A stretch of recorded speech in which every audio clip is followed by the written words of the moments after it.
Paul McGuire Grimes, KSTP, Minneapolis, St. Paul. Zach, Kate, it is really great talking to both of you today. I'm a huge Mike Flanagan fan, and Midnight Mass was just another one of his great accomplishments. So congrats to both of you in this. Thank you So much. Yeah. Now, Are those Zach, DVDs? yeah, they're real. They're DVD. very real. Wow. Sorry, you got a great backdrop. Sure Thank did. you. I appreciate it. Thank you. I've got the complete Friday Night Lights back there, complete Haunting Hill House under it. I have to own those. Yay. Now, Zach, you're new to the world of Mike Flanagan. As an actor, what is it about his material that just drew you to this character that is really starting his life all over with a very complicated past? Yeah, he just writes good stuff. I mean, it's believable. And like, I think part of his, I don't want to use the word genius, but I'm going to, for lack of a better word, he finds a way to have this, like, you know, in the horror genre, the supernatural thing that's not real, make it about real people. So like, what would real people going through real things, what would their experience be in a supernatural world? Right. And I think that's what's so appealing about his work. It's not just like, oh, there's like this scary thing and we're just running around scared. It's, oh man, we're going through things that everybody's going through, but then we're going to throw a really scary thing in there too. And how do you deal with it now? And I think that makes it really fun because it's not just a boring family drama, but it's also not just like a pulp thing. I mean, his stuff really hits like deep in the soul. Now, Kate, you clearly have done many paranormal, ghostly stories. Does that then change your own belief in the real world of like things that go bump in the night or alien stories that you hear or just stuff like that?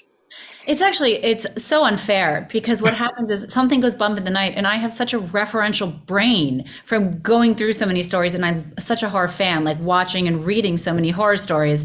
I can't imagine that it's just like a hairbrush that's fallen off the counter. I am certain it is the ghost of my dead father back to like punish me for not putting away the laundry right. Like, I don't know. That's a very specific fear. No, Yeah. I get it. I have a ghost story mount. I'm like, yes, I believe in these. And going to that point, like Jamie Lee Curtis and Neve Campbell have both talked about, you know, being scream queens, that they hate scary movies. So it's always fascinating when you like get yourself. No, I love it. A huge fan. Good.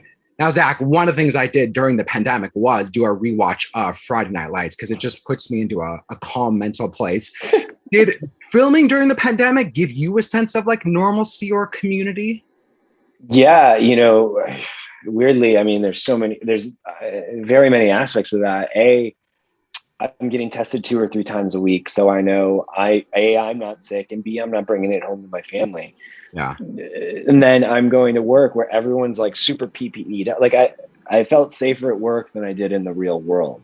And then I didn't even realize this until my wife and I talked about it. Like I got to be around 100 people a day every day and socialize and not just be like trapped in my house. And like, I didn't realize until when we wrapped in December and the show was over and I had time where it was like, oh, now we just live in our house. Oh man, like I can't wait to start another job. But it's just like, I didn't realize like how isolated my wife was. Like she was just around me and our kids. And so this show was, and then you could add on top of that, like to get to do good work, to get to do work that's exciting, to get to work with people that you really like, that you respect, that you think they're amazing actors. Like this was one of those, and I hate talking about it, but I was so fortunate to do Friday Night Lights. It's one of those jobs that I think everyone deserves to have at least one of in their career, where it's like, it's an amazing experience and I'm proud of the work I did. I got to have a second one of those and it happened in the middle of the pandemic and I just feel so lucky. That is incredible. I love hearing that. Like it just, the community that you all like bring together is really special. And you feel that on screen time and time again with his work. Riley has this negative self-saboteur. How do you guys silence that throughout your own everyday if you ever in that experience?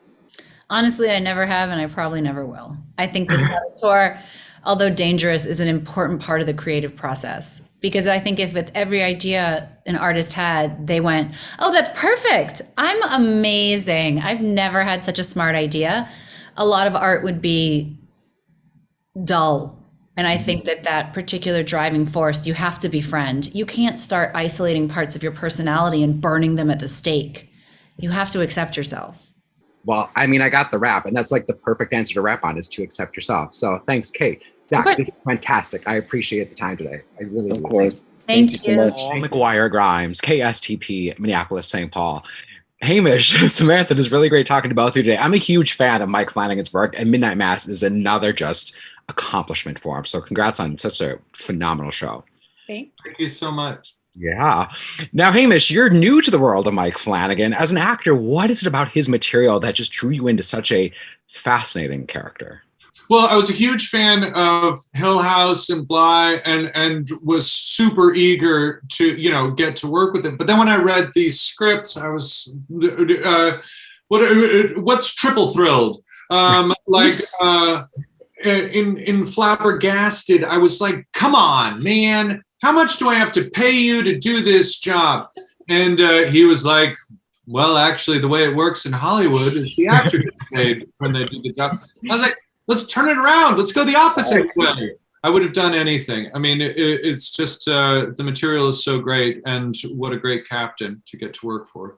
Yeah. Now, Samantha, you've worked with Mike a few times now in The Haunting of Hill House, which was a masterpiece. Like anyone I talked to from that, it touched my soul. What was experience? Hush was great too. Okay. Anyway, what you coming back to his world and ideas? Well, coming back it's like a family reunion, just because, again, it's not just the people you see in front of the camera, it's behind the camera. It's just such a solid team of people who enjoy their job, enjoy what they're doing, that you can trust and lean on. And then, you throw in a pandemic. And so then all of a sudden you're in a different kind of world. And there's no group of people I would trust more or go through that situation. I could let go of my worry and kind of put my belief in people who were taking care of us. And, we formed a tight community because we had to. It was our bubble. It was our home. It was our island. Yeah. I think it'd be fascinating to film during a pandemic. Hamish, I went to Catholic grade school, literally my entire life. I consider myself a former Catholic. You play a Catholic priest in this. Did you have consultants on hand to make sure everything looked right and to kind of inform you of that relationship that they have with their parishioners? Yeah, we had a technical advisor, being a priest. And then we also had our writer, director, editor, creator, who is a former altar boy. There were plenty of experts around, and it would be like, you don't go, you got to go all the way down to do your the TV way to cross is you just do this and you keep it in frame. But that's right, you got to go all the way down. So they were on me, and thank goodness, because gosh, what a lot goes into the ceremony there. I feel like there's a line in one of the episodes where it's it's kneeling and then you're up and then you're kneeling. And I was like, yep, that's very accurate. Now, Samantha, the show really deals with religious and startling imagery. Did anything suspicious or eerie happen on this set or the Haunting set that just seemed a little too coincidental? Well, there was a speech that I give in this one that deals with Revelation. And in that speech, we were outside, we were on a beach, it was dark, and the wind had kicked up so high that they had to position trucks because we just physically couldn't get anything done. And we had some fire elements in the scene. So you have embers going by. We actually ended up having to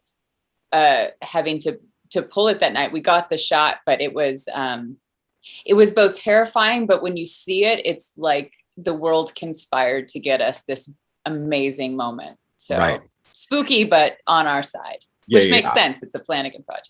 Right. Now, I have 1 minute left. Do you guys think that people should watch this in a 7-episode all-day binge? Because I did that for Hill House. Or should they kind of go episode by episode by episode? Kind of that old appointment viewing. My opinion, I like to take your time with this one. Mm-hmm. I do. And then maybe rewatch it quickly. Right. So episode, and then go back. Yeah. Because it's heavy. It's heavy stuff to think about throughout. I vote binge. Mm-hmm. I say do it. Do it to yourself. Awesome. I got the wrap. Thank you so much, both. I really appreciate it. Midnight Mass is fantastic. Hamish, I see the Robin Williams book behind you, which was excellent. Recommendation for anyone out there. Awesome. Thank you guys. I appreciate it. McGuire Grimes, KSTP, Minneapolis, St. Paul. Annabeth, Kristin, is really great talking to you today. Before I get into Midnight Mass, Annabeth, I have to tell you that you and my husband are from the same hometown and that your mom was his third grade teacher and that you both have won the same theater scholarship from the high school. Price Lab and UHS in Cedar Falls, Yes. Iowa. Yes. Oh, he was so excited when I told him that I was interviewing you today. What's his name? His name is Ryan Grimes. The Grimeses are big from that area. Please tell him I said hi and go Panthers. I know. Yeah. Love it. Good. Love it. Thank you. Now, I'm a huge fan of Mike Flanagan's work, and Midnight Mass is just another stunning piece from him. Kristin, this is your first time joining a Mike Flanagan production. What did it mean to you to kind of join that company of actors? Because he frequently reuses actors in many productions. He's so wise. He and his producing partner, Trevor Macy, are so wise in the way that they curate intelligent, incredibly talented, kind humans, actors to inhabit their shows, and it just elevates everything. And so I was cautiously optimistic and certainly honored, and really just knew I was stepping into a real depth of company. So I felt held, and I knew I could trust right away. And also there were lots of times where I was like, just keep it together. Just be cool. Just keep it together. Because everybody's, I admire them all so much. Right. Now, Annabeth, you were also in The Haunting of Hill House, which was just brilliant. Like, that hit the soul deep. What is it about Mike's writing and direction for you that keeps you coming back? Oh gosh. There is a vulnerability and an honesty. There's a complexity. It's never one note. It's very multi-layered and not typical. It's just so dense. And I feel like any character that I've played, even if regardless of screen time, there is just a story, such a deep lifeblood story. And so it's always just an honor to even join his cast. It's a pleasure. Now, Kristin, the show really deals with religious, startling imagery at times. Did anything suspicious or eerie happen on set? And were there any discussions of like superstitions at all that people just either didn't want to mention or kind of handle lightly? No, I think we were all so preoccupied by the fact that we were one of the first shows back after lockdown for COVID, that was psychologically, emotionally, spiritually, all of it was just such a challenging time for the world, and still is, that predominated our psyche. And the way we interacted together, that was really, really the dominant elephant in the room, for lack of a better way of saying it. I don't think any of us were on the lookout for ghosts at that point. You just never know. Like I've watched shows about haunted sets whenever you start dealing with this kind of themes and whatnot. Now, Zach's character Riley has this like inner saboteur at times and that negative self-talk. And I'm curious, have either of you had to deal with that? And what do you tell yourselves to silence that inner saboteur? I wasn't sure if that was too personal or not. So like, I'm going to play that out and just try. I was going to pretend and say, no, I have no inner saboteur going on ever, but this is clearly not the truth. To kind of speak to the fact that Kristin and I are together here today, and we're both actresses who have been working for a long time.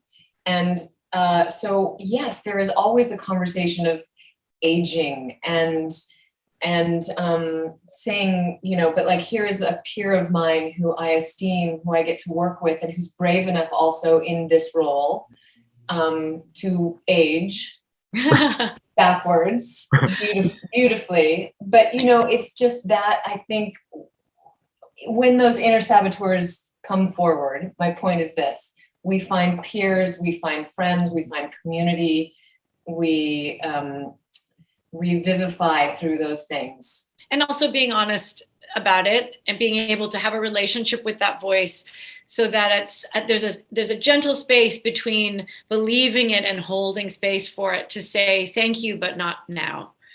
Right. is because everybody has that voice of judgment, everybody, and then aiming for the grace to be able to hold it gently. I love those answers. This is fantastic. Thank you both. I got them up, unfortunately, but I really enjoyed Midnight Mass. So but how many DVDs do you have behind you? That's my only question.